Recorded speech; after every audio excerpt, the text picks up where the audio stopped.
İnsan hərəkətə gələndə niyəsini bilməlidir. Niyəsini bilmiriksə, mən bunu niyə edirəm? Onda biz onu etmək istəmirik.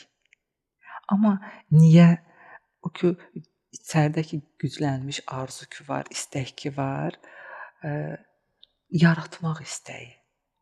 Yaratmaq istəyi, mən düşünürəm ki, bütün qadınların daxilində o yaratmaq istəyi var. Nə istədiyini bilsin, biləndən sonra. Nə istədiyini bilsin. Yəni niyə, bilirsiniz necə, mən nəyi müşahidə eləyirəm? Sən bir fəaliyyətə başlayırsan, tutalım ki, o qərarı verdin, niyəni bildin, hərəkətə keçdin. Bu mərhələdə sənin hara gedəcəyini gördüyün bir təsəvvürün olmalıdır. Bəli, təsəvvür çox önəmlidir. Çünki yolda rastlaşacağın çətinliklər məhz o təsəvvürün və artıq sən nə edirsən, niyə edirsən, bu sualların cavabı sənin daxilində varsa, o çətinliklərin öhdəsindən çox asanlıqla gəlsən və çətinliklərə çətinlik kimi yox, orada dərs kimi baxırsan.